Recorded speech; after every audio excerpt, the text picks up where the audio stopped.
So this is a juice to get your bowel movement going.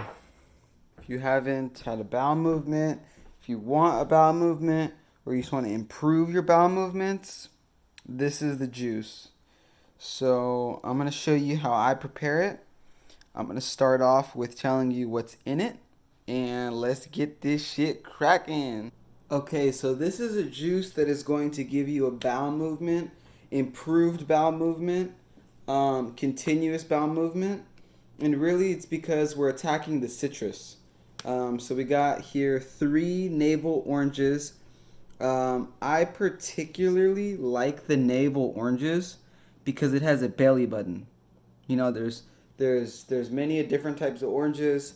There's seedless ones. There's seeded oranges, but from my understanding, it's best to have fruit that has seeds in it. Um, a good friend of mine said something funny. He said it's like having balls without sperm. So you want to make sure that your seed has seeds too. Okay. Um, so I go with the navel oranges. A lot of the times they have seeds, and I just feel like it's a good representation to life. Like the belly button. Come on now, I think that it's giving us clues and hints to the heirloom legacy really. And so it's just going to be straight orange juice with a little bit of the peel. Um, I do juice these. I don't hand squeeze them. The thing with hand squeezing orange juice, it's great. It's beneficial. You're gonna get everything that, well, not everything. You're gonna get what people are raving about with the orange. You're gonna get the orange's benefits. Okay. The thing is, you're throwing away much of what can be used because you're not juicing the seeds.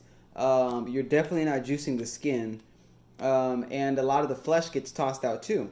So for me, I don't use all of the skin because it's a little bit too much zing and or zest, and it kind of makes my tongue a little fuzzy with many people. So I leave just a little bit of the skin on. Got my knife here. I leave just a little bit of the skin on. Um, like for example, I'll leave that little, like you see how I cut through here and cut through here. I'll leave a little corner on for maybe one orange or maybe two, because it's good to get the skin. That's where most of the nutrients are at. Um, and yes, I'm still tossing out this just like anyone else would if they were gonna do a hand juicer. Now you still get so much more doing it like this. Um, so oranges, turmeric, lemon, more citrus, different realm of citrus, and another powerhouse, and ginger. I had already peeled it. So lemon, ginger, orange, turmeric, bowel movement, juice, A plus, 100% solid. Tell me you're not gonna have a bowel movement after this. Drink a couple. I mean, you have to be seriously constipated for this not to give you an immediate rush down there. Um, and that's what we really need is like on top of eating healthy and doing the things you're supposed to do or staying away from toxicity, the ability to detox is big. So get with that. Detoxification, learn about it, start introducing ways to detox yourself, intermittent fasting, water fasting, juice fasting. You can go a long time juice fasting. I mean, I went 6 days without food on juice fasting. I felt great. It was actually a reset, and I had to like learn how to live again. No, I honestly it was that intertwined because you have to teach yourself, you have to teach your body how to consume food again, the way you were doing it prior to that. Um, and if you don't like the way you're eating prior to that, you shouldn't want to go back to that. But if you feel like you're already eating clean and you just want to detoxify further, um, because naturally eating clean will detoxify you. If you're eating a frugivore diet, you're eating just fruit, that's going to detoxify you. I have friends who only eat fruit, and people ask them like, how long you been on this fast for? And it's not a fast. Like, it is and it's not. It's not a fast in the regards that you're still eating, and there's not necessarily an intent to stay away from something.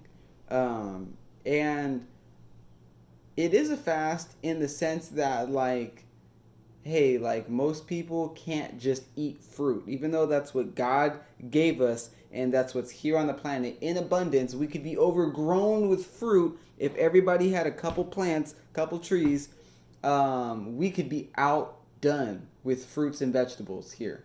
But that's not the case. So most people just have little bits of fruits in their diet, and they don't even want to let it feel like a meal, you know. But if you allow yourself to think of fruit as a meal, you're gonna feel like you just had that $10 salad, that $10 plate that you were gonna go buy from the restaurant. 2 apples fill you up. We're not hungry. We're not that hungry. A lot of people still thinking that we're hungry. And I'm not going to tell someone that they're not hungry, especially because I don't know what part of the world or what circumstance you're watching this video in. But most of us here in the United States, Canada, all the Uniteds, all the places that are very developed, we are not hungry. You could go off of you could live off of a fatty cell for a month, no food, and you would not starve. Your mind can make you think that you're starving, and we all know that your mind can do plenty of things. But physically, we don't need this much food to live, to thrive, to be healthy. We don't need that much food at all.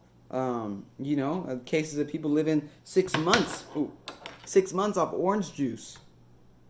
Go live. Go read Long Life in Florida.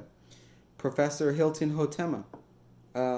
Man's Higher Consciousness. People living in India till they're in their 300s off prana, not even eating food, breatharianism. So about these 3 meals a day and my body type needs this and all that stuff. Sure, bio individuality. I'm gonna say it again, bio individuality. We all have different needs. Our bodies can be very different from each other, but from source energy, I realized that we don't need food to live. And the more you can accept that, and the more you can live in knowing that, you're not going to feel like you're hungry. You're not going to feel like you're starving. I haven't been hungry in 3 years. And even prior to that, I probably wasn't truly hungry. I just maybe had those feelings, and, my body was aligned to think that at that time. But now, it's been a couple years. My stomach will be growling. My stomach stops growling after like day 1 on the fast. But even when my stomach does growl, or when, that's just purging. I like to think of my stomach growling as your body is digesting and processing that food from last week, last month that you scarfed down and didn't chew well enough. We got 32 teeth. Take 32 bites. You know what I mean? And I might not be accurate about the teeth, but for however many teeth you have is for as many bites as you need to take. And most of us don't chew our food that well. So raw vegan, fruitarian, omnivore, carnivore, vegan, whatever diet you eat, the superiority of your diet is going to be based on how much you chew. So you eating clean, live foods, the best foods all day, but if you think you're a juicer, you scarfing down inhaling food, then you're not going to be digesting that well. So take your time chewing, and let the saliva feel it, and realize that the obligation of eating is not to finish. The obligation of eating is not to finish. So thank you for watching this video. I might do a part 2. And yeah, if you want to get your bowel movements going, running, continuing, thriving, get you some of that OJ, turmeric, lemon, and ginger juice. Peace. Cheese.